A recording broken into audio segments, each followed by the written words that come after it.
I'm an ass man. Small tits, big ass. I would smell your fart box. Yeah. See, if you drink that cool looking liquid. Yeah, Terminator 2 juice.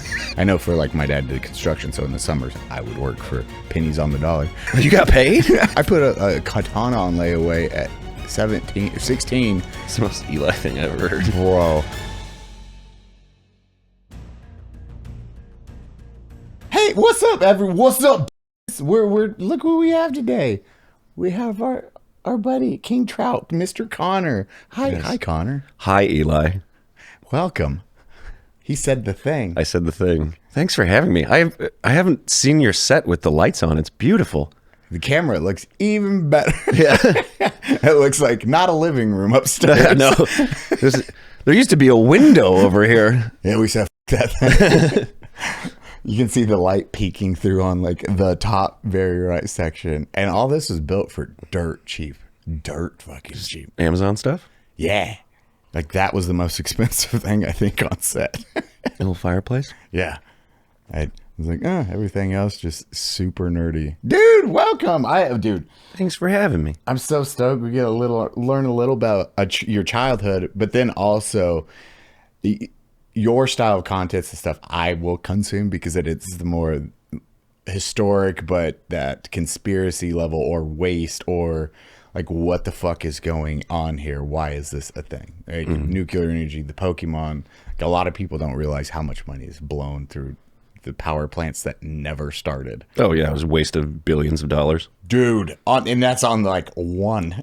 Yeah. Well, like the Tennessee Valley Authority, back in like the 70s and 80s, they had a plan for, I think it was like 8 or 9, and they built them, but they never turned them on. Yep.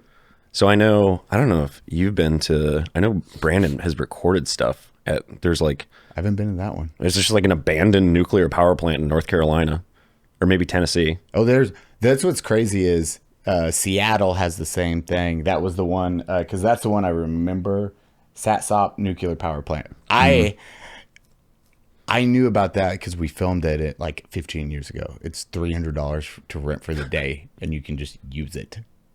That must be a thing. It was like everybody I know has recorded something in a abandoned nuclear power plant. Because they're like the companies or the state spent for them. They quit at $24 billion. They're like, well, they're making it back $300 a day at a time. They'll earn back those billions in the year 45 billion and 30. Like, win the new country. Yeah.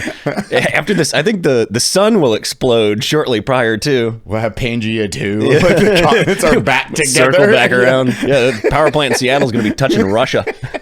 Oh, Jesus. But I didn't realize the waste or the level of, hey, we're starting building in these late 70s. Everything seemed the 70s as when they went fully in on this and then just dropped out in the 80s. Yeah. Well, a lot of it too was Reagan. It was like Reagan budget cuts, scrapping like government waste or whatever, which they were being wasteful in building these power plants. But like when you're already that deep in, like just flip the switch, turn it on. We already have it. And then there was a big scare too with like 3 Mile Island. Yep. Everybody got spooked. Nobody got hurt. Everything was perfectly fine. Because we're America. We're not a Soviet bloc country. Hiding it from the world. Chernobyl, when that blew up. Yeah. These stupid commies ruined nuclear power for America. Forever. God. Well, and then like the Fukushima in Japan, everybody talks about that like it was a nightmare disaster. They completely contained it. And the reason it happened is because they had like a 1 in 1,000 year earthquake followed by a 1 in 1,000 year tsunami. And they still managed to take care of it. Yeah. A couple people got cancer, but... Yeah. Yeah, literally, it was like, okay, I think one guy died of actual acute radiation poisoning. Everyone else, it was very mild, and they just contained the area. I think you can still live there. It's just... forget the exact problem with it. But as you're saying, it was contained extremely well. It's like, hey, shit. Sorry, we didn't see this coming. We didn't know God was going to come down and like, kick it. Surprise! Yeah, we didn't wait for that. So with the Seattle one, they were going to build 5 planes. They built 2, which cost the $24 billion. And I was reading, this is the part I found funny. Yesterday's thing, the guy was like, Call pointed out that instead of building the same plant twice, the organization made the confounding decision to build them completely different with none of the same None parts. of the same parts. They don't just have Side like a by side. plug and play model for a nuclear reactor. Each time they're going to do it. Just a brand new, different set. And that's what the guy was like, wait, we can't even use the same fucking parts. We're going to have to get specific parts for this one that aren't used over there. And like, yes. That's doubly retarded too, because otherwise you could have you could take employees from one and put them at the other one, and it works exactly the same. $24 billion. I love how our government chooses to spend money. But I just, it was really cool because getting to look on the back end, though, I didn't realize. I remember it and I was like, oh, okay, yours is covering a different area. Wait, how many? If his is a billions, and I know the catsup was 24 billion, and that's in 1980s money. Mm-hmm. How many? Dude, did you see how many times this happens? How many are there in the country? Aren't there like 20 something? More than that? 80 something? Oh my God. Where are they putting them? Dude, like out in fucking middle of nowhere, and like, oh, like the catsup, it was out enough where they're like, oh, this actually, it's not near anything. We thought this was going to be a popped off city. It didn't happen. So They did that in like Georgia too. They built like an entire town for all of the employees that were going to work at this plant that they never finished. So it's like, not only did they build a nuclear power plant they never turned on, they also built an entire city that no one ever lived in. Dude, it's fucking wild when you see stuff like that. And the one, they had one, a lot of it was billions of dollars spent just for the canceled plants. They would spend billions designing the plans, going through everything, not even starting construction, and just be like, oh, not going to work. 2 billion gone.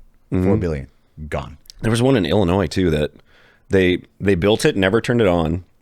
And then they were like, okay, so do we just abandon it? And they were like, no. We need to like disassemble the building. That's going to cost another, $20 billion or whatever. It's like, just walk away from it. It's not gonna hurt anybody. Dude, the amount, I'll show you really quick. Abandoned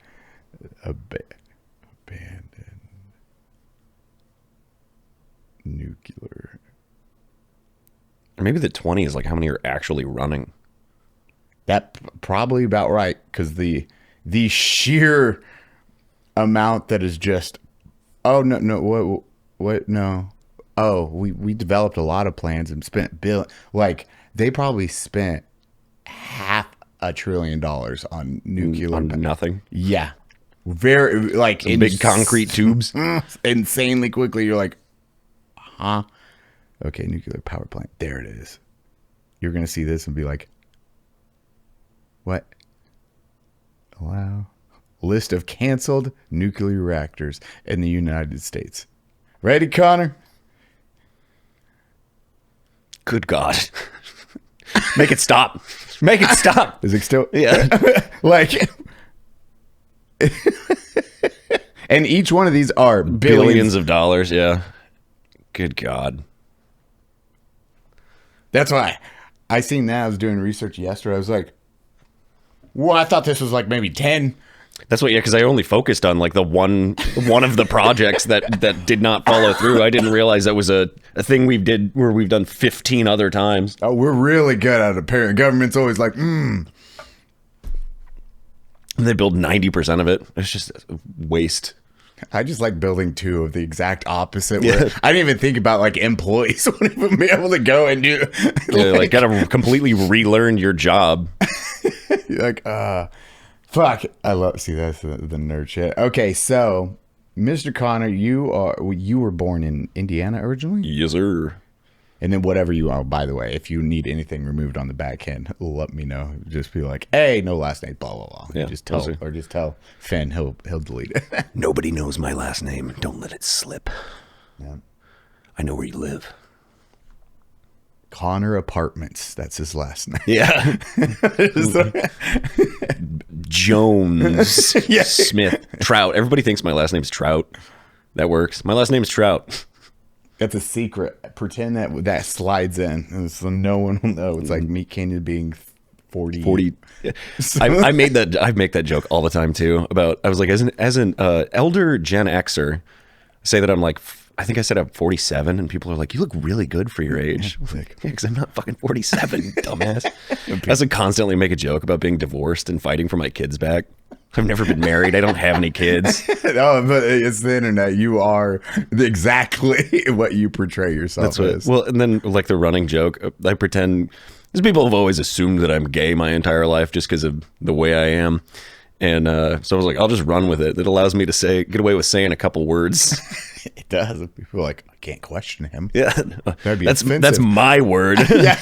I fought for it long and hard by pretending to be gay. And I got called it a lot in high school. So I just assumed. I thought that's just what you called your friends. So you grew up Indiana, and then you come from, I mean, all of us come from pretty much the same poor low middle class. I was nowhere near low middle class. I was like your stories. You told me the one time about like picking rocks out of the beans, and I was like, what? Did you grow up in America? Yeah, I just thought everyone did that. You buy a big ass bag of beans that have rocks, and you sit there. And now I look at it, I'm like, that is such a long process to make beans. Like the original way, not a can. Yeah, a can is 49 cents. I didn't even know. Neither did my siblings, that we were poor until we were like adults, and we were like having a conversation about it one time. Like, remember, this? And we're like, God damn, yeah, we were poor as shit. We had like one ball, and my brother got it stuck on the roof, and then it was like, now we don't have toys. What do we do? Yeah, I guess we're gonna have to use our imagination. There's a lot of throwing rocks at each other. Yeah, playing in the woods. It is. When you get older, I think as a child you don't even think about it, or you don't realize, oh, we're poor. They work a lot. We just don't have any money. You're like, I'm happy. Oh, that Christmas present is massive. Yeah, that's pretty much what it was. Well, a thing that I didn't put two and two together until I was an adult, and I asked my parents about it, and I was like, it hit me in the feels, because when we were kids, they would like, my mom would cook dinner there were four of us, so for the four of us, and then my parents like wouldn't sit down and eat with us. They're like, oh, we'll eat later. And I was like, did you guys eat? And they're like, no, we couldn't afford food. I was like, oh. My whole life I thought they just had the second parents dinner later at night, and it's like, now they couldn't afford to eat, so they're like, feed the kids, and then you and your brothers and sisters go into a room and you're like, those motherfuckers, they're eating the good stuff. They're eating the good stuff at night, yeah. Yeah. It's like was it Mickey Mouse Christmas? They're like, yeah, with a slice of bread. It's like, you can see through it. They're splitting a bean between three people. Pretty much what it was like. You're like, oh, but I mean, it's awesome. Your parents did the same thing where they don't say, hey, we're fucking poor. Yeah. This is it. Like, were you kids happy? You're taken care of? Let it slide as long as we're taken care of. So, did both of your parents work? Or yeah. Okay, yeah. I was a latchkey kid. No, was it dad super into construction or same lifestyle? Yeah, he worked for some company, a contracting company, for most of my childhood and the poor part.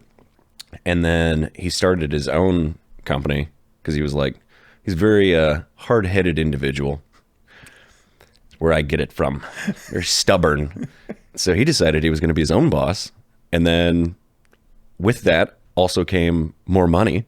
And so we moved up from below the poverty line, right here below the poverty line, to just above it. Lower middle class, baby. The American dream. We made it. We made it. I was like, well, yeah, bills are paid now, so. Oh, that's awesome. And so still construction, and did you work in the summers? I know for like my dad did construction, so in the summers I would work. Oh, yeah. Pennies on the dollar. You got paid? Dude, well, When I turned 16, I got paid. Oh. From 12 to 16, I did not get paid. It was fun. Once I knew what money was, like the 12 to 14 age, then it'd be like $20 for the day, which at the time I was like, sick. That's a lot of money. Yeah. I put a katana on layaway at 16. It's the most Eli thing I've ever heard. Bro, 16, and I put a katana on layaway at the little gun store, and it was like $30 total, I think $40, but man, I paid that off. And now I look back, I was like, I worked weeks of construction for a sword. Yeah. Oh, God. This ghost bed mattress is cool, comfortable, and amazing. And when you pair it with one of their amazing pillows, it's better than doing the deed. She heard that. And another thing, the bed can't leave you. Oh. Well, looks like I'll be sleeping alone. But at least I'll be sleeping cool and comfortable with their new technology. And they're built to last. High quality, durable material, backed with a 20 to 25 year warranty. That's gonna last longer than my marriage. And they have 60,000 5-star reviews. I sleep on a ghost bed, I swear by it, and I couldn't go back, even for her. Right now, prices are already lower, but you'll get an extra 10% off if you use code Eli at checkout. That's ghostbed.com/Eli. Use code Eli. Sleep better and stay cooler. I miss her, but I can sleep like an angel. Well, that's up until 15, I guess, because that's the youngest you can get a job that's not for your family in Indiana. So at 15, I was like, man, I'm gonna be turning 16. I want a car, so I need to save up for it. And so I got a job at 15 as a busboy at a restaurant. And then I found out that minimum wage pays a shitload better than my dad. I didn't even think about that. Yeah, it does equate way higher. $7.25 an hour. And I don't have to hang sheetrock. Yeah. or paint Trout. Pick plates up off a table. This is awesome. Dad, what are you fucking me for? Yeah. Why you screwing me over, man? Free labor. Look how much I'm making now. It's like He also used us when we were children for like tight spaces. Oh, and so thank God I'm not claustrophobic.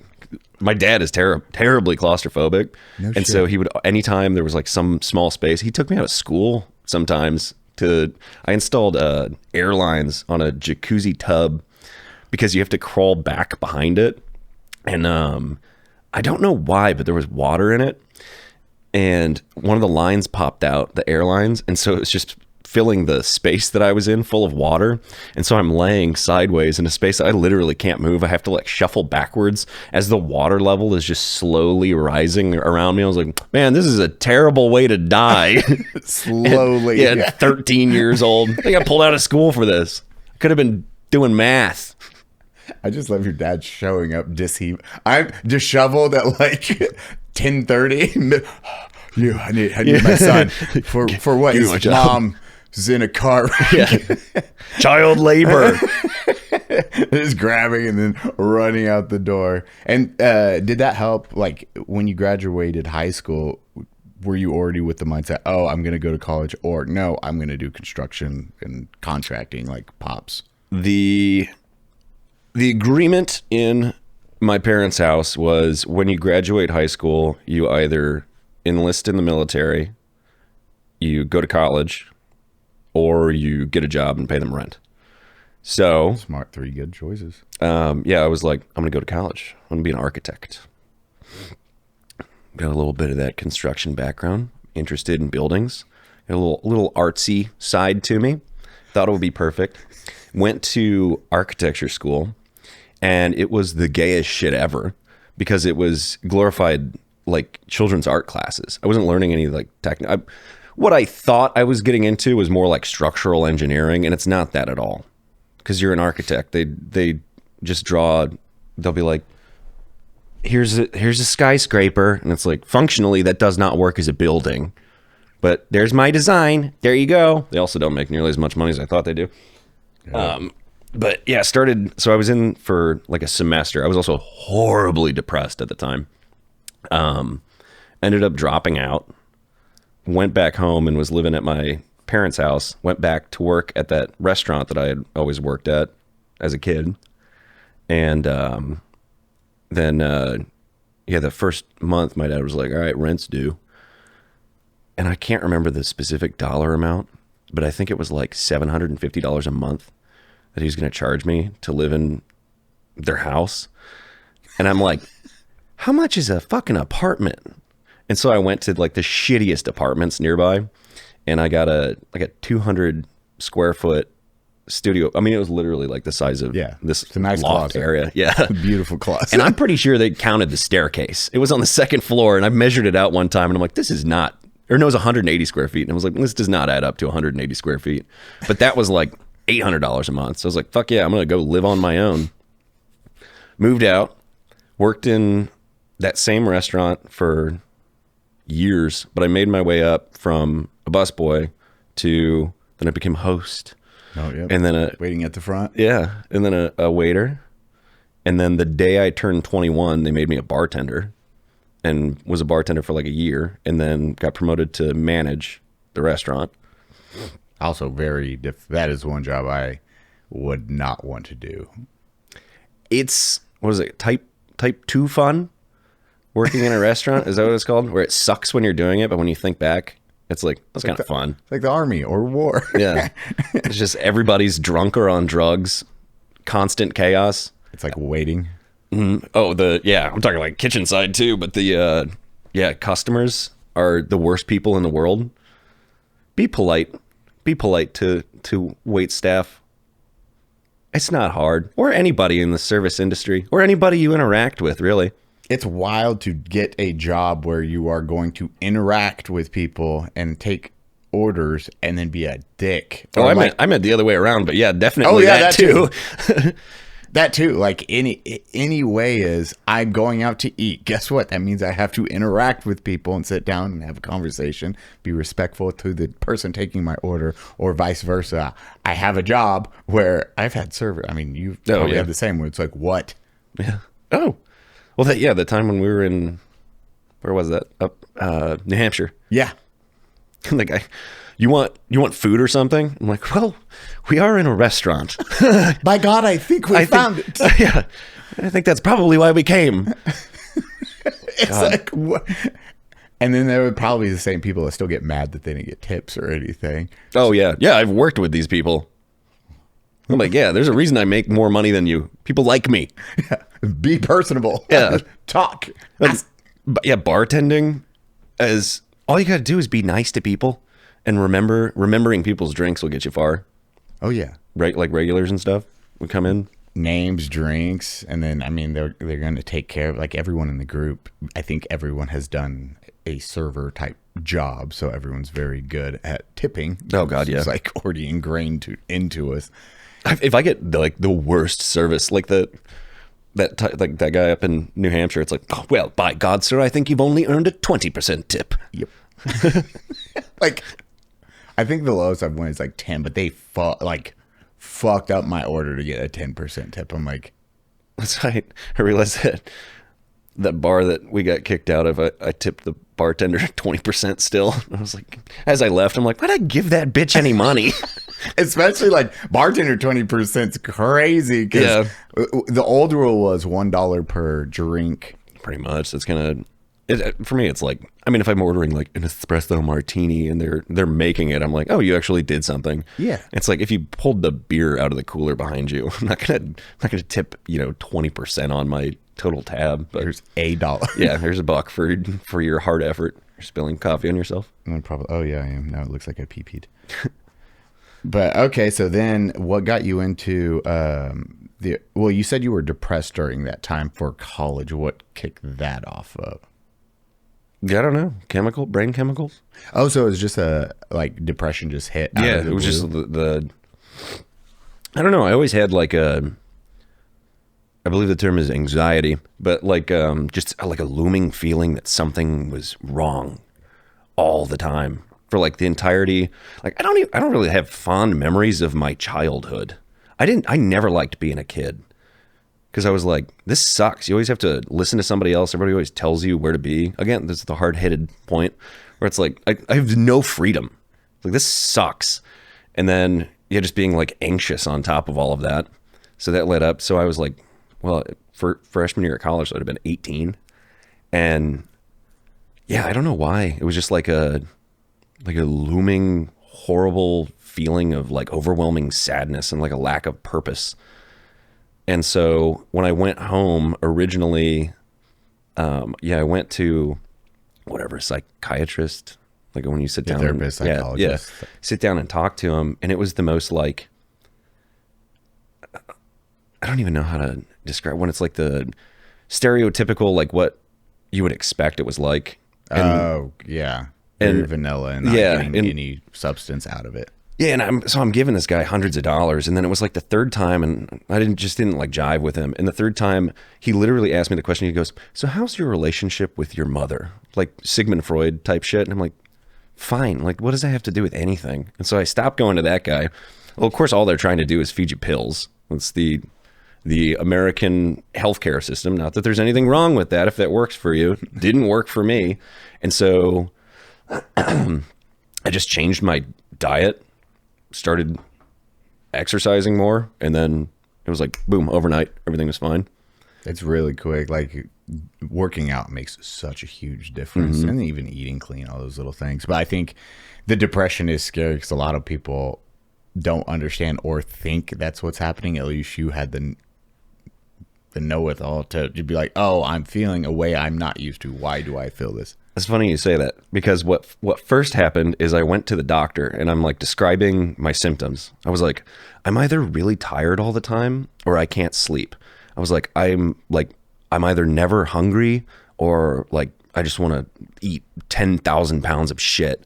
And I was like, I'm just like tired and sluggish, and I'm describing all these things. And he's like, we need to get your blood tested. I think you have diabetes. And I was like, oh shit. So they took all these vials of my blood and like ran bloods and ran all this checks, and everything came back clean. And he was like, let me ask you another question. You ever feel sad? And I'm like, yeah, all the time. And he goes, oh, depression. That's what you have, not diabetes. And I was like, oh, thank you, doctor. I should have asked that question before running all this lab work. Yeah, you took a gallon of my blood for no reason, you bastard. You vampire bastard. And people out there, just so you know, that is part of depression. It is, you feel tired, like nothing motivates you or makes you happy. Stuff that should make you happy, just like you'll be just not interested in things. Has different shapes on how you're going to respond to it. But yeah, a lot of time it is, oh, I'm just depressed. Yep, shitballs. Yeah, another thing too, like on the note of like not feeling, you know, like happy about things that normally make you happy. Yeah, it was like one time I was on a hike and I was just like, this is not bringing me anything, like any sensation. Because it wasn't necessarily even like a sadness. It wasn't like, oh, I feel bad. It was just, I felt nothing. And I think that's worse, because that's when it, like, if I'm going through my bouts where it's actually like hits, that's the feeling. It's just no joy. There's not like, oh, this sadness. Sometimes you'll get that mixed in, or just this the idea of pointless is what I would always describe it as. It's like everything just seems pointless, and you're like, yeah. And then I dealt with a lot of like the like disassociation, where it felt like I was watching a movie of my own life. Yep. Like everything else was just happening, or like everything was just, it's like happening. Like I don't have an active role in what's going on. It's like you're on cruise control. It is very much an out of body, like cruise control. It's like almost there's a time lapse going around you, and you're just like walking. That's what I forget what movie. There's a scene that I used to tell people like to describe. It's like a comedy, shitty like comedy movie from like the early 2010s. Who's in it? I can't remember. It's long, something long. What's its name? I can't remember. Long? I think so. Yeah, where they make the college. It's Southampton. Oh yeah. Shit. Accepted. Yeah. There's a scene when he first goes to college and he's standing still, or he's moving at normal speed, and everything around him is moving at like 5,000 miles an hour. And I'm like, that's what it felt like. Yeah.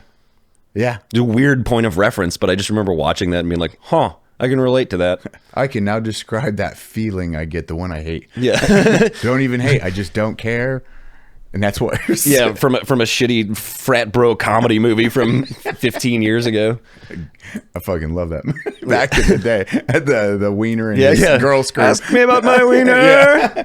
Ah! Screams like the girl, and the hobo or whatever jumps out. Like, this is fucking gold. Dude, it is, I don't know. Depression is something I think people just don't understand when they have it, and you have other things that can associate with it. If you have like low T, that can then affect your mood where you're like, I feel depressed. It's like, well, have you got your testosterone checked? No. And then they get their numbers back. I have the testosterone of an 80-year-old man. You're 25. Yeah. Yeah. Oh, yeah. You're going to be way happier with a little bit of that. You'd be whoop. Juiced up. Yeah. But it's, I think the scary part is just the not caring. And if people understood that, it's okay to have it. But when that starts happening, I don't know if you would go into like deeper cycles unless you caught yourself. But it's hard to catch yourself when you're starting to spiral into that, like, what's everything? Like, why does it matter? I don't care. Like, well, I just fall into like a loop where it's like everything rinse, repeat. It's the exact same, day in, day out slog. And not doing anything to change it for the longest time anyway. It's hard. Yeah. Well, and like I said, like, I think the solution that most people are offered is just like, oh, take this pill. Well, it's like, again, if that works for you, great. But that's not necessary. Like, it's not the be all end all cure. Do a little hard work on the front of exercise, diet, see how far that, like, do 3 months of that and see how you're feeling outside of that instead of, it's like Ozempic right now. Everyone's just like, oh, shortcut. And my argument for that is I think as risky as it might be, it's better than being obese. But yeah, does it just curb their hunger completely? I think so. I don't really know how it works, but I think so. This episode is brought to you by Prize Picks. Whether you were starting a new routine or making player picks for the first time, trying something new can be hard. But in life and on Prize Picks, it always feels good to be right. And with elite hoop actions almost every night, I like boxing. I would rather the fisticuffs. Fisticuffs and fighting. The action never stops. Prize Picks lets you take control. Now, Prize Picks is easy to get started. Hey, I even made money a couple weeks ago with Jake Paul getting dropped. And I won. Now, for me, I use it for UFC and boxing. Those are my two jams. I don't know basketball. Now, I am not sure what sports you guys watch. Sports balls. But if you like some fisticuffs or some UFC action, Prize Picks is one for you. And there's a new feature alert. Prize Picks has early payouts. What? Let's say your player gets off to a hot start. You now have an opportunity to cash out before that game even finishes. Also, it says it here, literally here. Find your community on Prize Picks. We love that word. The new social feed feature is pretty cool. You can share your Prize Picks with your friends or your little community. And then let's say you see something they like or you like, then you can just click it and a single one is done.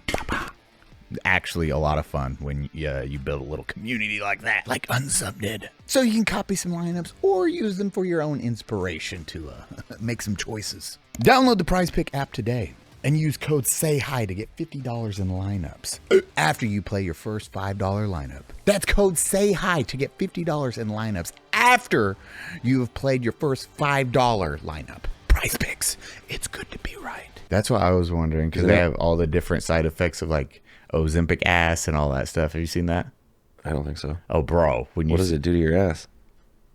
Do you like butts or you? I'm a huge. I'm not. Well, I do like huge asses, but I'm an ass man. Small tits, big ass. Oh, you're gonna be very sad about it. What are you talking about? You've met the women I bring around. Yeah. Your boy's got a type. Ozempic butt. A popular term for the loss of volume, shape, or firmness in the buttocks, leading to a flatter, saggier appearance with weight loss from GLP-1 drugs like Ozempic. This is like poopy diaper butt? Dude, it does like... Oh, I hate that. Dude, yeah, it's like since the muscle apparently doesn't like... Oh, it's Hank Hill's ass. Dude, yes, that is the best way to describe it. You get Hank Hill butt. Like... a tragedy. Damn it, mommy. But that is what they're seeing with Ozempic, and then the weird face sunken. Oh yeah, I've seen that. Well, and then the buccal fat surgery that all these women keep getting. They all look like terrifying cat people now. I do not get. I've talked to Sab about this, so I'm like, girls do this for girls, because there's not. I've yet to meet a guy. Maybe in the comments, put if you actually like any facial reconstruction surgery, lip fillers, all of it. I've never met a guy who's like, yep, that's what I fucking love. That shit. It's girls doing it for other girls. And all the like, they usually hate each other more than Like that bitch. Yeah. She got lip fillers. And you're like, what the fuck? Why does this even fucking matter? Who the fuck cares? Okay, so you got out of your therapy, or you did 3 sessions. And you're like, I'm gonna just go down this route. Started working again. What started getting you into the content side of stuff? Oh God, that came years later. So like 5, 6, how many years? Well, yeah, probably like 6, because I didn't really start on anything. I've always been I don't like the word performative, but just kind of like, I like entertaining people. And so for the entirety of my life, because like Snapchat was the big thing with all my friends, we would just fuck around, and I would record and post stories on there for my audience of 6 people. And same thing on like Instagram. I would just make jokes on Instagram just for my friends and stuff. Well then, like fast forward years and years and years, was in a long-term relationship that thought I was going to marry her, and that ended poorly. And so I had a shitload more free time. That happens. Yeah. And it was, God, this was like 21, I think. I started recording skits, like sitting down and actually recording skits. Oh no, I downloaded TikTok, because I never got TikTok, because I was like, I don't want that Chinese spy app on my phone. And then I downloaded it, and just like the way, because this is before Instagram had Reels yet, the way that the content worked, similar to like Vine, which I just remembered Vine. I had a Vine account. Again, like 4 people followed me, but it was the same shit. So I have been doing it for 15 years. Just the audience was a dozen for 15 of them. Screaming to the void. Yeah. And yeah, so I started posting on TikTok, and then I can't remember one of those skits. It was like my 3rd one. Oh, it was the dumbest idea I've ever had. I walk up and I look at I open the fridge and I look at, there's a 6-pack of beer, and I look at the beer, and then I look over at the microwave, and the clock says 10:05. And then I flip the microwave over so the clock says 5:01, and then I grab the beers and walk away. That would have done really good. Oh, it blew up. That's a really fucking good skit right there. It's just dumb, but I thought it was just like a dumb idea I had it in the middle of the day, making an excuse to drink beer. And because it was at the same time, again, I went through like a little bout of depression because the end of that relationship, fucked me up.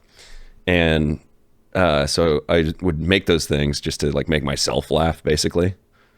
That's the old smile through the pain. Yep. And yeah, just to entertain myself. But then it started like gaining traction, and I had, a few hundred followers, and then I had a few thousand, and then I had a few 100,000. Ha! Yeah. Ha! And then Instagram made the Reels or whatever, and I was posting same TikToks on Instagram for like a year, and I got all the way up to like 1,200 followers, and I was like, this is fucking sick, dude. And then, so when you download TikToks, it puts the little TikTok watermark. Yep. If you upload them onto Instagram with the TikTok watermark, it knows that it's a TikTok and it won't share it. And so I did a little experiment, and I was like, I wonder if there's a way to download them without the watermark. Found a website where you rip the content or whatever. So it's basically stealing my own shit and posting it on Instagram, and then Instagram blew up. And I was like, I overnight had got, like, I opened my phone and it has the little notifications up at the top. Oh, the 9999. Yeah, yeah, that's it. it shows like how many messages you've received, how many people followed you, and how many, likes your post got.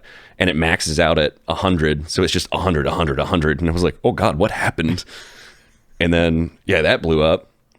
And I got a few 100,000 followers or whatever. Started fucking around on Twitter. Well, in the meantime, I think Cody or Brandon found me. No, I can't remember if it was Cody or Brandon. Because they both followed me on the same day.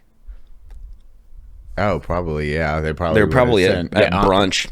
Yeah. Oh, check this guy out. Yeah, literally. And I've done that with them too.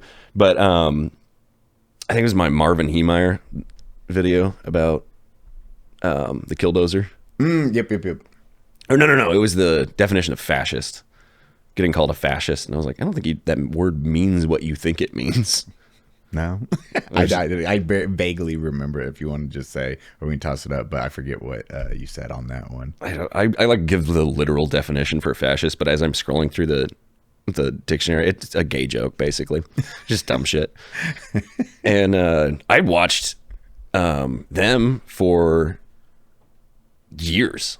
I mean, probably since like I wouldn't have, I was too old to be in high school, but like a decade probably at that point in time. And I listened to Unsubscribe. Yeah, because you came out to Unsubscribe like that was like 6 months later. Yeah, that was that was the original crew, right? Mm-hmm. Yeah, it was September of. It was only like 2 years ago. For some reason in my memory, it feels like I've known you guys for like 5 years, but God, that was only 2 years. You're fucking right, which is wild. Yeah, it hasn't even been 3 years. It's been a long. Yeah. Because I just remember I turned on my phone, or not turned on my phone, but opened up my phone, and it was like Brandon Herrera has followed you or whatever, and Donut Operators followed you, and I was like, oh, this is fucking weird. And I made a joke that day on Instagram on my stories. I think I found it because I was talking to Brandon about it a few weeks ago. I made a joke and I was like, just saw that Brandon Herrera and Donut Operator now follow me on Instagram. That's phase 1 of my plan. Phase 2 is to move to Texas and befriend them. Phase 3, get a Ford Raptor. Phase 4, murder them. So far we're on video. We're on phase 2. It's the Billy Madison with the serial kill killer. list, with the lipstick. But yeah, I was listening to Unsub. Fucking wild. Yeah, with my earbuds in, crawling through insulation in an attic in September. So it was like 100-degree day in an attic, and I'm cooking. Itchy. Yeah, crawling through. It was administrative results. You had him on. And I was listening to that, and then I got a notification on, I think, Instagram from Show inviting me to come down. Like literally while I'm listening to that show, or your show. And I was like, yeah, that's fucking sick. And like, I think it was like a week later I came down. Yeah, it's like, hey, turn around, like fly out. Because I remember that. You had the kimono on for that one. Yeah. Yes. Okay, the blue one, right? Yes. The OG kimono. I don't know where it is. Oh, I was gonna say I haven't seen that kimono in God knows how long. I was like, oh yeah, what happened to the kimono lifestyle? I bust it out every once in a while. I don't know, I've gotten like less. The character has gotten thinner and thinner as time goes on. In the early days, I was really trying to grab people's attention, like the voice gravel. I don't do that shit anymore. It hurts. Yeah, it's not good for your vocal cords. Yeah, and it's funny that because Nick pointed out, that was the first time I'd met Nick, and we were down in the kitchen getting ready to record, and I like take off my shirt and put on the kimono and my glasses, and he's like, your mannerisms and voice instantly change when you put that thing on. It's like the Green Goblin mask, because I do the hands. Yeah. I get my limp wrists, and I get down in like gravelly Beetlejuice voice. You have a kimono. I tilt my head around and stuff. I didn't even realize I do it, but he's like, you like fall into character immediately. Dude, I mean, it makes sense. It's like You're so used to that. the uniform's on. Fucking go time, bitches. Time to talk shit about commies. God, I forgot all about, man, 2 years ago was wild. It does feel way longer than that. I know. That's what we were just doing the math the other day because I was talking to Brandon was like, you remember so and so? And I was like a girlfriend of his, and I was like, no.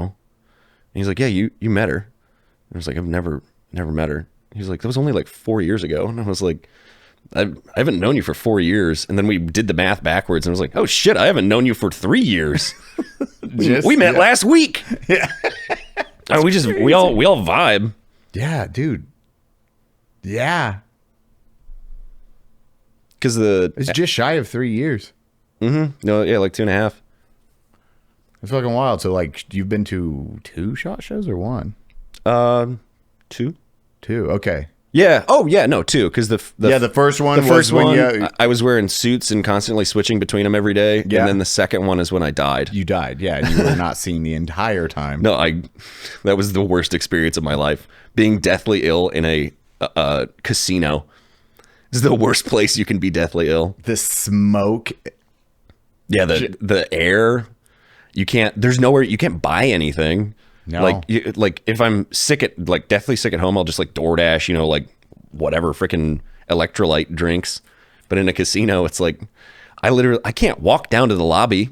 There's gonna be shit all over the hallways if I go down there.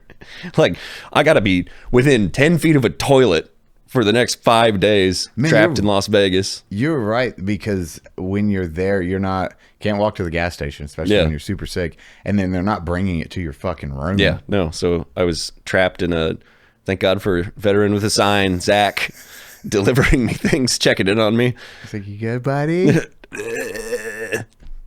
Fuck, I just remember I was like, what happened to Connor? And it was like a text message the entire time. It's like, still sick. Or dying. Yeah. Oh my God, that was so bad when that first happened. Because it was the night one. We went to a comedy show.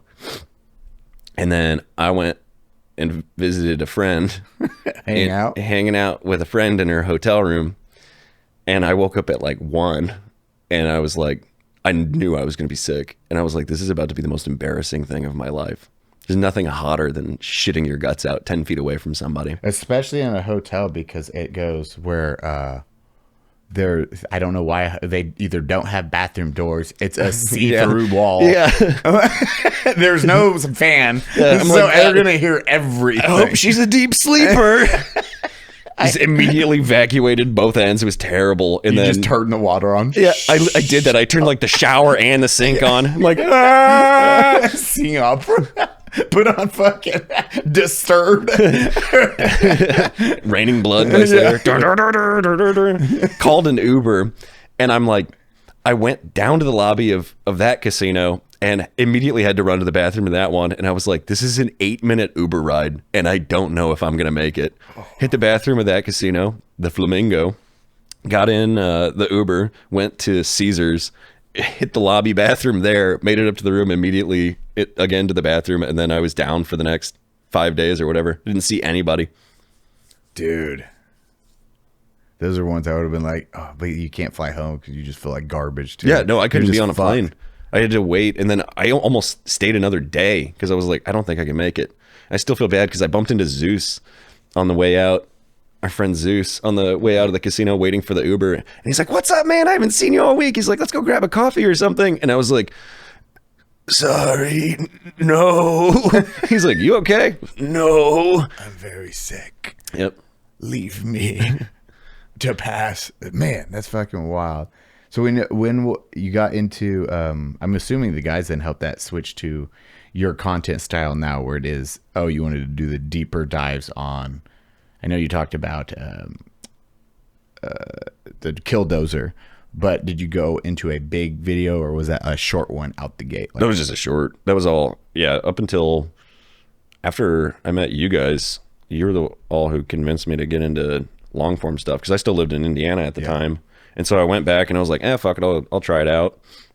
And I think it was Cody's idea. He's like, do you like conspiracy stuff? Because he loves that, like that style of content too. And so I built my set, the big, the boards and everything, the Charlie Day conspiracy board, and then set up all the lighting, and like recorded a video, and it took me like 2 months to edit it. I was like, I'm so fucking bad at this.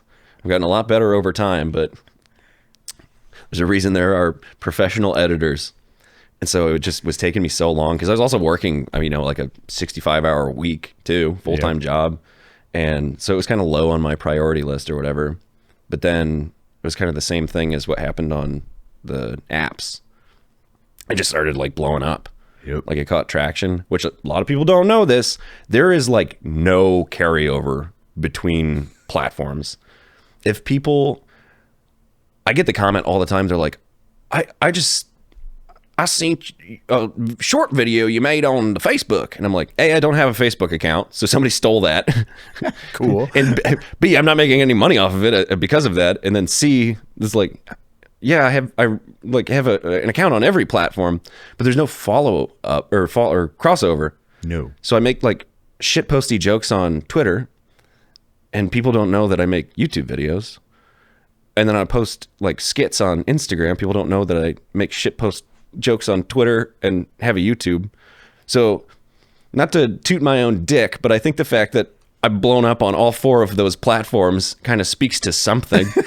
I love it. It's completely different. They don't know anything about the other persona or how you post. It's like we were talking about the other day with even that comment on why did I have kids, or next you're gonna say you can't train kids. Like, oh yeah, like just a regular shit post comment, because that's all I do on IG is like dumb fucking comments.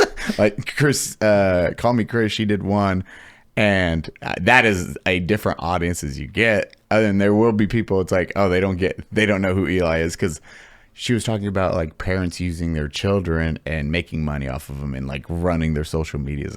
And my top comment in that comment went really fast up. It was like, well, then why did I have kids? Free labor. Yeah.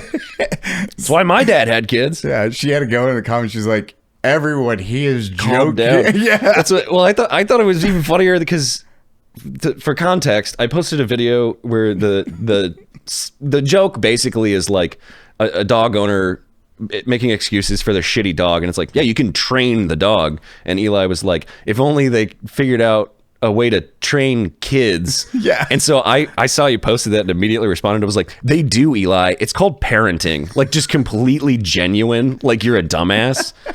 And oh my God, people were freaking the fuck out on him. Like, not realizing is clearly being sarcastic. That's my favorite thing. They're like, but then people like fight and defend, and you're like, homies, this is a comment in IG. Like, dude, I didn't know until 2 days after that was going on. The way that I handle the internet, because if you read like don't read the comments. Everybody's gonna read comments. It's natural human curiosity. But if you read, like if I sat down and read all of the comments or DMs that I get, I would want to fucking kill myself. People are mean on the internet. And so the way that I handle most of that posting, it's the internet. It's a phone. You can turn it off. Go outside. There's sunshine out there. Literally go touch grass. Unironically, it's good for you. I think that is like the most healthy thing, is because I rarely will look at comments, read them, because I'm like, oh, it's out there in the ether. I can't change anything. Yeah. So what am I going to do? I'll fire and forget. Yeah. Throw a grenade in the room and walk away. Yeah. Like, and I'm like, peace out. Duh. And I come back, I'm like, oh, what the fuck happened? Yeah, it's the community meme when he goes to get the pizza and comes back and like everything's on fire. I mean, and that's it makes for health, or just for mindset. Like, as you said, you read a lot of the DMs, and I have very kind DMs for, I think, just people think I'm retarded. So it's very kind to me. But even the comments, I just like say and forget, and I'll come back like that days later. I'm like, what the fuck's all these comments from? Open. Huh. That's funny. Yeah. But as you said, they can be a very I want to know what it's like with some of those people when you hit the wrong side of the algorithm or the right, brick by brick. Brick by brick, you build that algorithm, and then you get hit with some, and you're like, oh, and then you see comments 12,000. Yeah, like, you're like, yeah, I know exactly what they're going to be talking about in these comments. But wait, like being on the receiving end on that, when you have a lot of times, it's people like they're screaming to the ether with like 1 or 2 comments and then nothing, and then one of those hit, and it's like 12,000 comments, and you wake up and you're like, oh my god, I'm so excited. Oh no. Oh no. Yeah, I've never been so angry that I felt it necessary to type a comment to let somebody know. If I see something online, well, I'm also a shit poster. I intentionally stir the pot because I think it's funny. Yeah. But the reason I think it's funny is because it's like, what is going on in your life that you scrolled across something on the internet and decided it was going to ruin your day? That you get mad enough where you're like, oh, I need to tell them about this. And chances, I don't know, like for me, it's that crazy concept of they're replying and fighting, and then you didn't give it a second fucking thought. Yeah, the grenade in the room again. I'm just walking by chucking a grenade. Well, have fun with that one. That's like on the way back from your journey, you're like, oh my God, 3 years ago, I did drop a grenade in there. Completely forgotten about it. Why are there bodies? I do could like stir the pot sometimes when I go down, like go to take a shit and just open up the comments and just pick one. Like I'll just, and I'm like, I'll respond to you. I love it on Pepperbox. I love it on Pepperbox because I talk mad shit to people on Pepperbox. So I'm like, I'm not unsubscribed. I'm not going to talk about community. I'm going to call you a fucking retard for what you just said to me. Like, Somebody called me gay, and I was like, fuck you, you're gay. You don't know me. Suck my dick. I'm not going to put a second thought into that. It'd be like, the metaphor I always make is it's like, I always imagine if the guy standing behind me in line at the grocery store said that to me. Oh, God. It'd be like, what the fuck? What an insane thing to say to somebody. I've never thought about. That's actually a good little series that you could do with Brandon or anything. It's just reading one-off comments like you're behind him in line or in front of him in line. Here's something a stranger told me. Yeah, when you put it in that context, it's insane. That's actually a really good fucking series. That would be funny. There's one dude.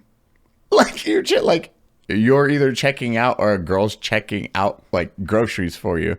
And you're like, okay, how much do I owe you? And then it says that she's like, you're gay. Yeah. Or whatever the line is like. Because I'll read some of the stuff and I always imagine like getting a tap on the shoulder and you turn around and there's just a stranger you've never met in your life before and they just say that to you. You'd be like, the fuck is wrong with you? Dude, that's a really good fucking... We might cut this and give you that because that actually would be hysterical. Because then any of your friends you can have react. Cody, they're the one saying the lines. That's how you have your cross pollination. You're the one always on the receiving end, or you can flip it sometimes. But that way, it's just those funny beats, like you walking up and saying those fucking outlandish things to Cody, whoever. The insane shit, yeah. Because it cracks me up too. Because for some reason, I have notifications turned off for every app. Yep, smart man. Yeah, like I don't want to see that shit. I'll open it if I want to open it, and YouTube still pushes them through sometimes, and so it says, so and so commented on your video, but it only pushes like the most negative, hateful comments. So it's like it'll be 8:30 in the morning on a Tuesday, and I just pick up my phone, and it's like, you're the dumbest idiot alive. I hope you read this and you decide to yourself because your life is not worth living. And I'm like, why is YouTube trying to get me to myself? Oh, now hilarious if it's you tapping on Cody's shoulder, and then he's like, "What's up?" Oh yeah, and you say that exact line, and then at the end, just the comment, Yes, or just once you start saying it, like pops up. The comment fade again. Yeah, that's funny as shit. That's it's really an good idea. actual like a voice bubble box above your head. That's the font, so it's attention grabbing, and then it's you just Cody turning around like this, and then you saying that fucking line. I hope you. Just sitting next to somebody at a bar, they just slowly turn to you and say that, and it ends with him just going back in line or walking on the street. What the fuck? Fuck did I do to deserve that? Because you could do it like the girls. It'd be like, I would smell your fart box. Yeah. What? That would be, the insane shit that people say to women on the internet, to say it in person. Man, see, That's a really good idea. yeah. Yeah. Okay, you can start that. That is, I have so many ideas. I'll do that where it's like, oh, hey, this, and I'll use this later. It's like, I build a list to never have time to do any. The notes app on my phone. Bro.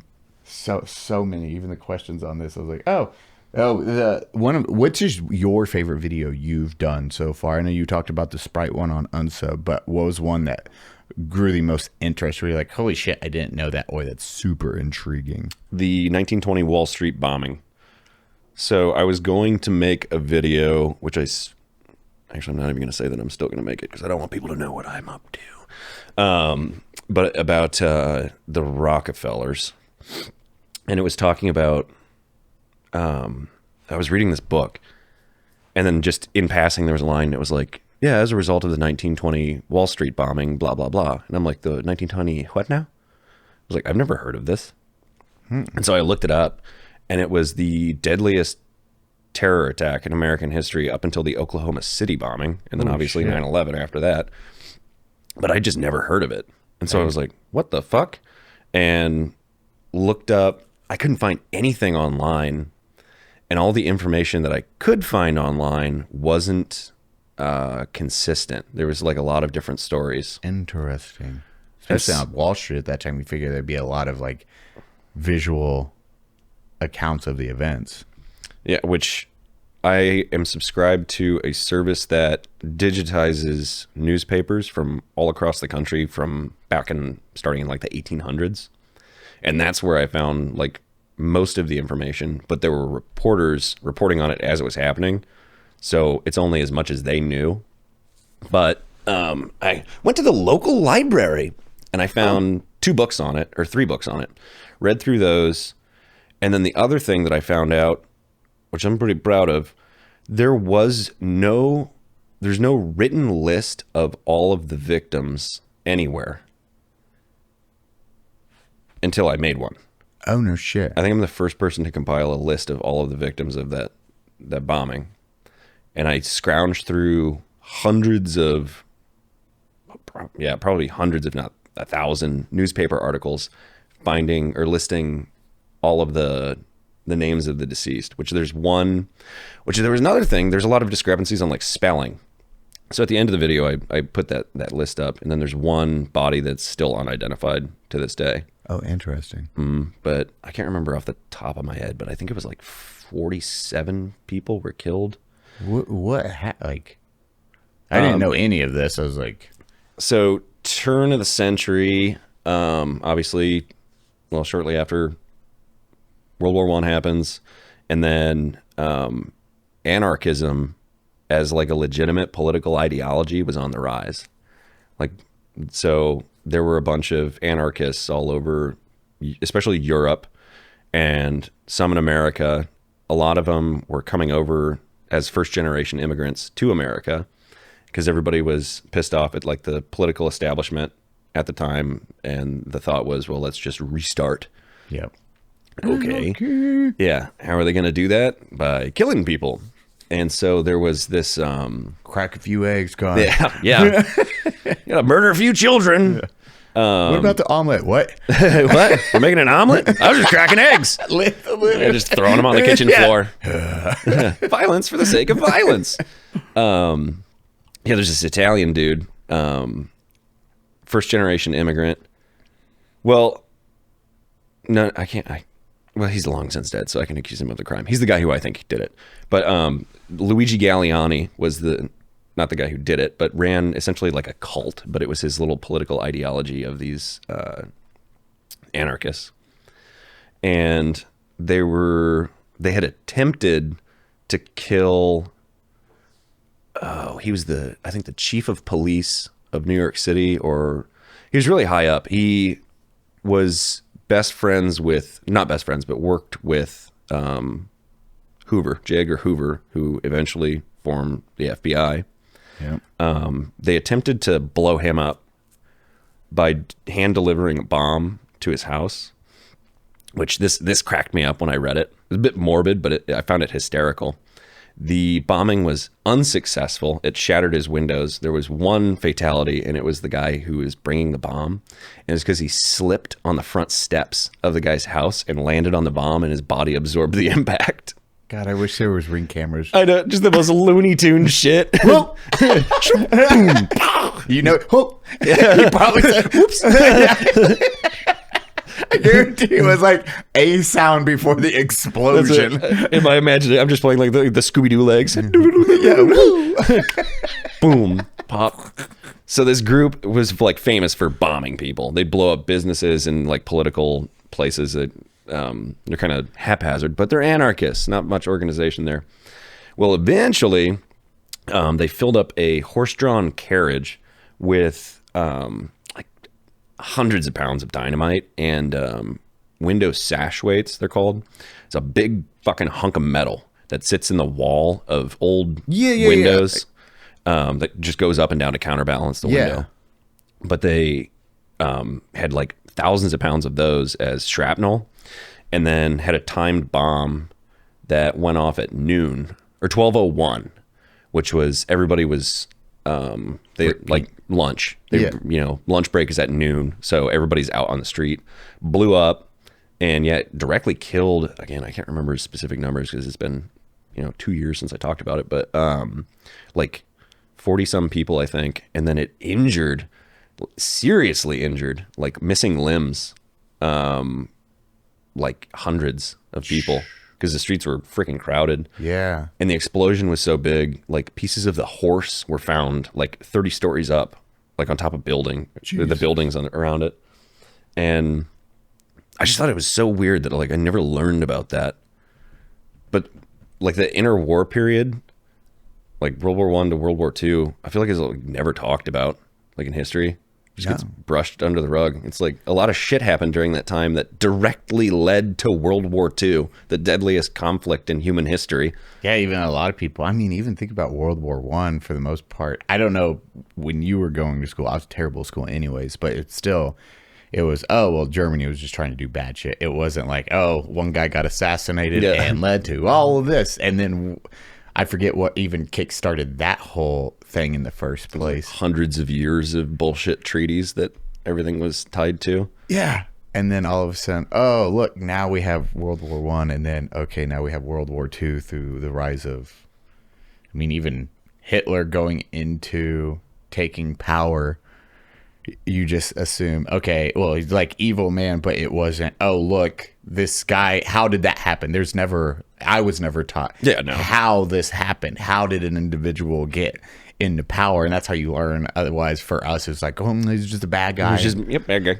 And they all were like, that's our bad guy. And then, yeah. And you're like, oh, okay. I say, everything I like looked into history wise has always been like on my own because the shit that we learned in school, it was the most like glossed over non-information. Not fun either. There's so much cool shit I think you could have kids attached to. It would be like, I want to learn this. This is fucking dope as shit. Like, what the hell? I didn't know any of this stuff. And like Civil War, there's a lot of crazy battles. And to the scale, if you do the scale of like the Civil War versus like D-Day versus what was the bloodiest battle in Civil War? Antietam. Yeah. Like you compare how many lives were lost on those two different days. Oh yeah, I think was that you I was just talking about this the other day with? Oh, it must have been Brandon because I was like, that's my blind spot in U.S. history is I don't know much about the Civil War. Yeah, and like Antietam. Keep going. I think so, but he was talking or describing it to me, and like you were saying, it's like tens of thousands of dudes killed in like a day. Dude, and this is Americans on either side. I have a joke there that I like to make for Gettysburg. Gettysburg, yeah, duh. I was like, no, only half of them were Americans. The other half were Confederates. That was the whole fucking point. They didn't want to be Americans anymore. They fought a whole war over it, as a matter of fact. Dude, the War of Northern Aggression. 51,000. So you're looking at 51,000 and then in one day. Yeah. It's bananas. Like And then how much, like D-Day, how many were lost D-Day? Lives lost. It was like 26 total, I think. American deaths, 4,000. Oof. Well, a lot of Canadians died. Yeah, 3,000 British and Canadians. Oh, so shit. That was way less than I thought. And then German casualties were 9,000. Well, So all together less than fucking Gettysburg. Yeah, holy shit. In one day. Well, I guess D-Day was one day too. Yeah. But that's the shit like super fucking crazy to me. Because I see that and I'm like, oh, holy shit. That's okay. Huh. Well, we haven't done war like that. Yeah. Well, that like the 7 Years' War. Like I don't even think that was mentioned in history or in my history classes. And it's like, I don't even know that. it's a giant it was basically World War Zero, and it was partially like part of the reason why America sits where it does now, because it basically led to the American Revolution. I mean, it pretty much led to World War One as well, but Interesting. all of the European countries were fighting. There actually were some battles fought, like proxy battles fought in America between the English and the French. So they're at war with each other. Obviously, we ended up getting our freedom, blah, blah, blah. Back over in Europe, though, the 7 Years' War, like, financially fucked France. And so they were in a really bad spot. Napoleon comes to power, takes over a huge swath of Europe twice.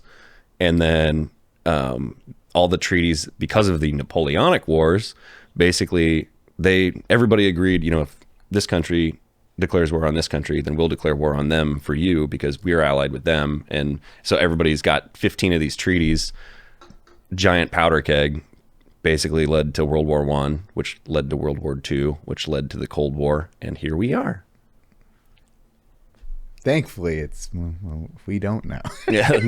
I don't think a lot of people realize how much war goes on, like, at any given time. Oh, constant. That's why people like the genocide. There's now focus on one. It's like, do you know there's like, I think there's 8 to 16 genocides going on right now.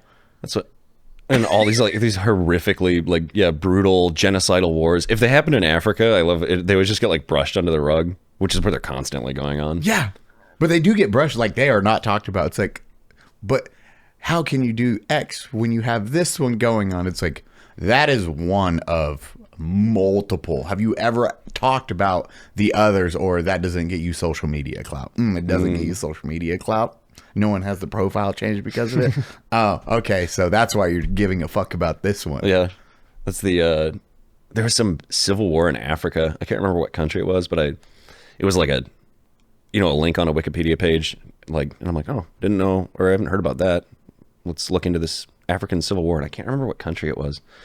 But it's like ongoing. And I was like, when did it start? And it was like 1978. Like this country's been in a civil war for over 40 years. It's crazy because there's countries like that where it's like, oh yeah, the 280-year war. And you're like, what? How does that many generations not figure this shit out? God, wrap it up. Dude. I'm like, why is this still going? Still in OT? Like, what the fuck? I wonder, like, what is the longest war? Because that has to be. Oh, I'm sure it's some shit that went on for hundreds of years. I know there were some of the Crusades went on for a few hundred years. The Roman dramatic wars. Guess. Well, they were just constantly fighting each other. So, Germany didn't become a nation state until I'm gonna guess 1500 years. 708 years of war. The Anglo-French War, 706. Roman-Persian, 681. Bro, I didn't know those wars were going on that long. Hundreds of years. You don't know who the fuck. There's not documentation. There's no way. Yeah. You don't even know who probably like half the people in charge when they were born. I love old history because you have no fucking clue. It's like, we think he was born here. Yeah, maybe. And you're telling me there's a war for 700 years and they're keeping count who fucking started it? Nobody even knows at that point. It's like, we just keep sending guys up there, kill them. Literally, it's telephone at that point. Nobody has any idea what's going on. I don't understand like how communication worked back then, period. Dude, I don't like, it's the, how you, I don't, crime, capturing anyone or tracking people down was a wild concept. You know, it's like, oh, this poster, oh, I found them. They're here in this city. You hear like bounty hunters for the Wild West. And it's like, we tracked you down. How the fuck? How do you know? Yeah. He's in California. Pretty fucking big place. Where do we start? What's he look like? This drawing? I was going to say, I feel like if nobody saw it, just shave your mustache. And it's like, Yes. nah, that's not me. My name is Steve Smith. Let me see some license. You mean the fucking paper? The piece of paper. Crime had to have been so easy to commit for like all of human history. That's what I don't get. As you're saying, like, how do you communicate? How's the mailing system? All that stuff's wild to me because you are just... The Pony Express is going to where a map that was a drawing also. Yeah. When you see these two trees and a mountain in the background, you need to turn left and you're like, okay. Fuck.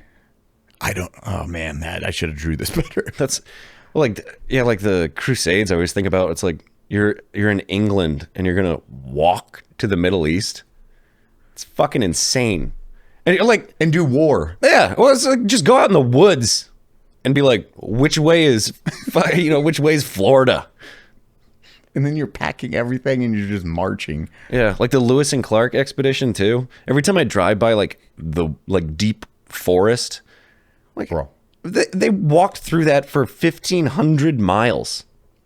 With not modern shoes. Oh yeah, just got some moccasins on. Yeah, a cord is a belt. God, yeah, none of them, or one of them died, but it was from appendicitis. That doesn't count. I think that thankfully from modern medicine, we can save that. Back in the day, no, they probably tried some terrible way to heal him. Yeah. Drink mercury. Eat these 3 stones and mercury. It'll crush the sickness. Well, this is the early 1800s, so the cure for everything was cocaine and morphine. Yep. Missed out. That must have been sick. Laudanum. You know what laudanum is? It's like medicine from back then, and it's alcohol, morphine, and cocaine. Dude, you're not joking. Even for kids getting like when they're teething. Oh yeah. It was fucking heroin. Heroin, yeah. Rub it on your gums. I'm like, man, that's a wild thing. That point though, when it was like, maybe we should regulate. I wonder if this is actually bad. I'm not sure. Giving people mercury for like long life, everything. Yeah, the Chinese emperor. Yep. Oh, you know that story. Yeah. Literally, it's like, I want to be. I'm gonna live forever. Let me drink this poison constantly. Bro, look how shiny it is. It is a cool looking liquid. I'll give him that. Yeah. See, if you drink that cool looking liquid. Yeah, Terminator 2 juice. Not my first sure, that's instinct. what they called it. Yeah. You will see a Terminator 2 juice. We call it the T1000. Japanese Chinese man. Oh. I love, man, old medicine. Man, well, Mr. Connor, and then the last question is, do you have any advice for anyone, either just life advice or a statement that you want to give everyone out there? In general? Yeah. I just say don't take life too seriously. Nobody gets out alive. Be kind. Make jokes. Enjoy it. You only get the one time. So make it nice for yourself and for others. And go outside. Go touch grass. I think a lot of people don't realize that, as you said, don't take it serious. We've had that joke. I forget what happened we were at BJ's, and then that drank spell, and I was like, oh, Connor's going to think about this. Yeah. For days to go. Because that mindset of when something happened, it might embarrass you, but you learn later in life, no one has ever thought about it. No one thought about it ever since. Yeah, everybody's been in a restaurant and you hear, and you go, huh, and then go back to your life. Yeah, knocking over that glass. I'm just, like I said, I'm a very anxious person. I'm getting a lot better with it, being more calm. It's so nice though, isn't it? When you just like, oh, it doesn't fucking matter. Mm-hmm. Which I think comes with age. Yeah. My dad gave me a good piece of advice one time. Just like I can't remember what it was. I was so anxious about something. Oh, I have a good follow up story after that. But I was so anxious about it was like an interaction I had to have. I don't remember the context, but I went to talk to this woman, and my dad was like, she's not going to remember this interaction like 10 seconds after you walk away. And it was like, I just walked up and I was talking to this chick who's clearly so distracted by everything else going on. I'm like, oh yeah, like she doesn't even recognize that I'm standing here right now. It's perfectly fine. But I think what calmed me down a lot, as I have a very morbid sense of humor, but I was on a plane one time. Actually, my girlfriend at the time lived in San Antonio, and I was flying back to Indiana, and I had a layover, I think in Detroit maybe, and we got on this rinky-dink little plane, like one or two seats on one side, one seat on the other. Yep. Tiny little plane, and we were flying through this like horrible thunderstorm, and the plane kept losing power, and then it kept falling in like air pockets, and I'm looking, I have a window seat over the wing, and I can just see the wing every time it drops, like flexing. And I had this thought in the moment where I was like, man, everything I've ever worried about, anyone I've ever loved, any love I've ever lost, like all my concerns, my dreams, my aspirations in life are all about to be vaporized at 800 miles an hour when I hit the ground.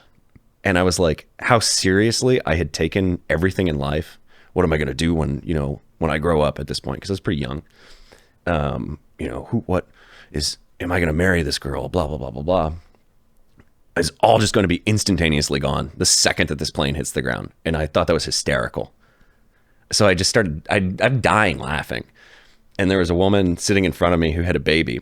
So I'm sure in her mind, her fear was, her family back home or her child never getting to experience life. She turns around to this, 23-year-old man laughing his ass off because we're about to crash. It's the cackle. Yeah. And she goes, "What the fuck is wrong with you?" And I just said, you wouldn't get it. Just covers the baby ears like, oh, God. Yeah, it's a joke, but you wouldn't get it. It can help, man. There was like those moments when you're like, oh fuck, this can go away. Yeah, instantaneously. Yeah. There ain't shit I can do about it either. That's the thing. Like when you accept that, your life gets so much easier. As combat, I think we've talked about it, where that's one of the big things where it's, after the first few, then you just get in that mindset. It's like, today could be the day. This could instantaneously not be my problem anymore. Yeah, I'm either gonna die or not. Yeah, that is my options on today's mission. Yeah, there's one of two options. And then you just do it, and you come back. It's like, made it. Cool, another day. Poo poo poo. Yeah. Let's do it again. And then you hit, I just don't care anymore. Yeah. Like, I'll just get through this, come back.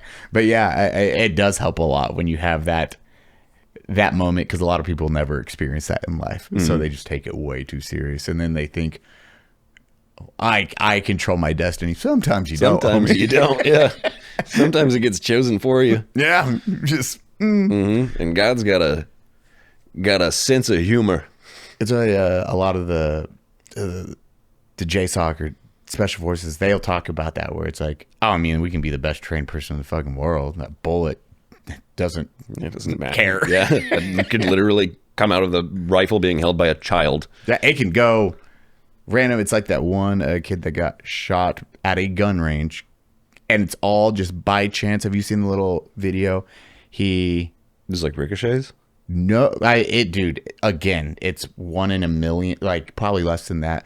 There is a gun range with a berm and then a top, and then on the opposite side is the building. Like down, there's a building, another range, and then the other range facing this way. But it's like interior building, and maybe like a computer or something else. But the dude shot it. I will send you the link, Finn, so you can show it. He pulled the trigger on the 1911, and it double fired on accident. So because it was so close, just reset. So like instantly, almost 2 rounds came out. Mm-hmm. The second one was just got kicked up just enough, and then it went off, and it went between literally less than an inch between the stop on the top and then the berm. Mm-hmm. So whoop, just right over it. Slid through. Then went down and into went through a ventilation shaft at the other range, kept traveling, went through 2 walls. The wall ricocheted down just enough that it hit a dude in the neck and killed him. Good God. Yeah. What did he do to piss off God? Dude, That's like a 1 in a million. I'll say, like, I'll have them show it, but it is, everything plays out like that, and you're like, And there's no way the guy firing the pistol would have even known that he killed someone until somebody had to tell him. and that's what after they figured it out. So he probably went days without knowing.